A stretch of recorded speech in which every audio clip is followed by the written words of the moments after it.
হাদিস আমরা শুনেছি নবী সাল্লাল্লাহু আলাইহি সাল্লাম থেকে বিভিন্ন ভাষায় হাদিসটি বর্ণিত হয়েছে, মূল জিনিস একই। ভুল প্রার্থীকে জেনে শুনে সমর্থন করলে কি গুনাহ হয়?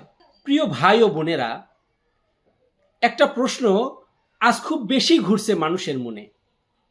আমি তো কোনো অন্যায় করি নাই, আমি তো দুর্নীতি করি নাই, আমি শুধু একটা ভোটই দিয়েছি, তাতেই কি গুনাহ? আসুন এই প্রশ্নটা আমরা কোরআনের আলোকে খুঁজি।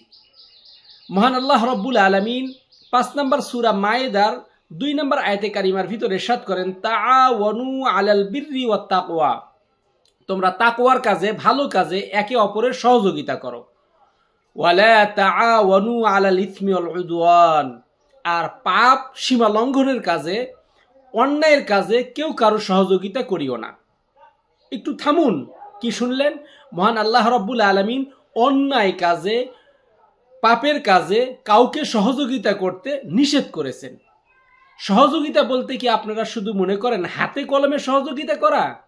শক্তি দেওয়া, সমর্থন দেওয়া, ভোট দেওয়া সবই সহযোগিতার অংশ। এমনকি চুপ থাকা, মেনে নেওয়া, এটাও কিন্তু সহযোগিতা। এ ব্যাপারে রাসূলুল্লাহ সাল্লাল্লাহু আলাইহি ওয়াসাল্লাম আরো স্পষ্টভাবে বলেছেন, মান আ'আনা আলা খুসুমাতিন বিযুলমি, যে ব্যক্তি অন্যায়ের কাজে, জুলুমের কাজে সহযোগিতা করলো, লাম ইয়াজাল ফি সাখতিল্লাহ, সে যেন আল্লাহ তাআলার অসন্তুষ্টির মধ্যেই থাকলো।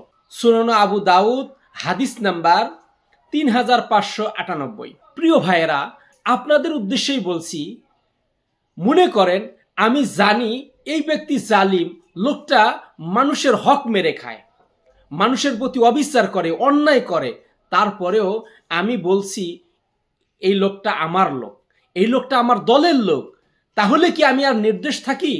আমি তো তার দলই সামিল হয়ে গেলাম, অর্থাৎ তাকে সমর্থন দিলাম। ওই পাপের ভাগিদার আমি নিজেও হব।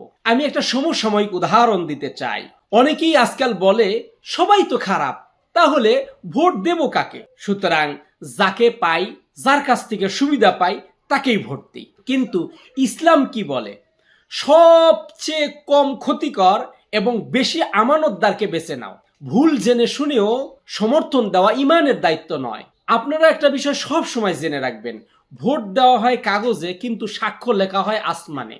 তাই আপনি যাকে সমর্থন দিচ্ছেন তার ব্যাপারে আল্লাহর কাছে আপনাকে জবাবদিহি করতে হবে। তাই আপনাদেরকে বলি, প্রতিজ্ঞা করুন, আমি এমন কাউকে শক্তিশালী করব না যার ব্যাপারে আল্লাহর দরবারে আসমানে গিয়ে আল্লাহ রব্বুল আলামিনের কাছে আমাকে লজ্জায় পড়তে হয়।